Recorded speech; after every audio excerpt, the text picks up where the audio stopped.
if it undermines their original argument or point, because everybody makes mistakes. Yeah, I think that was the case in this video. But Okay. I'll put a link in the description, anyone that wants to watch that. So But coming back to the question, point why do you being- think he's written a book for young people? I think he wants to try influencing the younger generation, obviously, from the book. He wants to spread his ideas amongst the youth. Yeah, but why? He seems to be As an atheist, why does that make sense? He's going to die, and why does he care?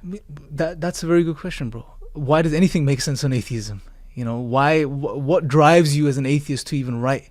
To be concerned about people and concerned about people thinking freely, and, you know, be concerned about science and the progress of science. What does that even mean on atheism? That's another big. Well, you tell me, what does it mean? From my What do you think it means? From my perspective, I think it means nothing.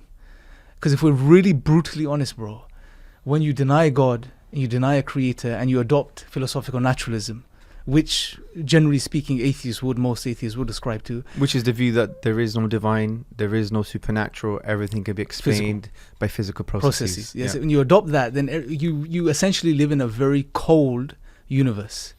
So, Yeah, but not all atheists actually practically act that way. no, of course. Yeah. So we have to distinguish between Yeah. the atheist, the individual, Yes. and the ideas. Sometimes they don't follow through with the implications of the ideas. And you end up living a contradiction, basically, because Yeah. on one end you have a worldview which logically, if you follow through, leads you to certain conclusions, and on the other end you're living like a believer would. So right? this book premises itself, I assume, on things like truth, of course, and the value of science, Yep. and scientific progress, Yes. and morality. Yep. And challenges the truths of religions and the claims of religions and so on Well, and so the forth. truth claims, Yeah. right? So what does that mean under atheism, under philosophical naturalism, logically speaking? Well, now, again, we're not denying that Richard Dawkins can't have those feelings, Yeah. that, you know, I value truth and I value scientific progress, for sure. But the worldview of philosophical naturalism, which is generally speaking the worldview of most atheists, what does it logically mean, bro? Well, like we said, it means nothing, pretty much. What does even truth mean? Where does truth, this thing we call truth, come from? What is it? You know, what substance what is it? What meaning does it actually have?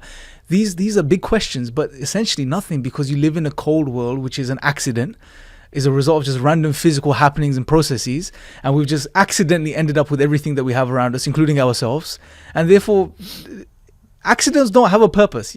Generally speaking, accidents are accidents from their perspective. Yep. It's just happened by chance. It wasn't meant to be. There's no intentionality behind it.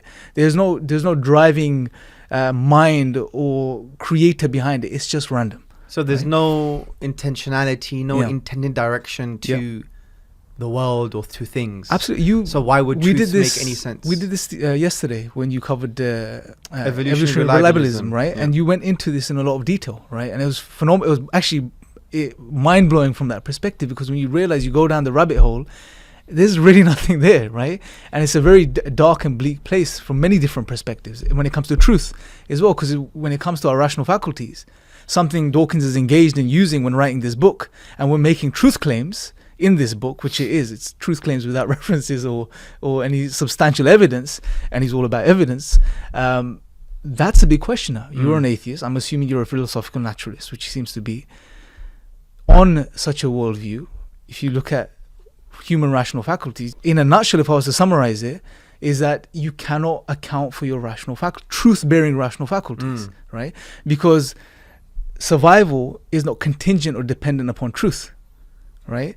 True beliefs as well as false beliefs. False beliefs can lead to survival. Survival as well. And in some cases, as you showed us, what the evidence, if you like, is suggesting is that false beliefs in some cases are shown to more readily aid in survival over true beliefs, right? Absolutely. Well, there's a paper by Hoffman on, does evolution favor true perceptions? Yeah. And he does some research Yeah. with others. I think it's some other academic called Singh and Mark. Yeah. And he comes to the conclusion that based on evolutionary game theory and genetic algorithms, that having false perceptions are more conducive to survival and reproduction. Interesting. Yeah. So what does that mean for this book now, if we to sort of expand that out? Well, a the little interesting thing is, according to the Darwinian mechanism, it is very difficult to actually account for the key assumption that we all have, which is that we have truth, reliable cognitive faculties. Because natural selection and truth, there is no necessary link between the two. Now, one would argue, well, okay, there's no necessary link between the two because you can survive with false beliefs, and that's well known. But there's something that comes into play now, which is called evolutionary reliabilism, which basically says that it's highly likely that natural selection favored truth, reliable cognitive faculties over the ones that don't unreliable produce, cognitive faculties that produce false beliefs. But in order for that to be the case, they need some kind of justification for that. Yeah. You can't just assume it, especially since there are a lot of philosophical and even empirical strategies that you could refer to and adopt to undermine that very claim. And there's not much empirical evidence, by the way. In actual fact, the empirical evidence is actually, from my understanding, indicating something totally opposite, which is, well, in actual fact, it is quite likely that natural selection favored unreliable cognitive faculties that produce false beliefs. Yeah.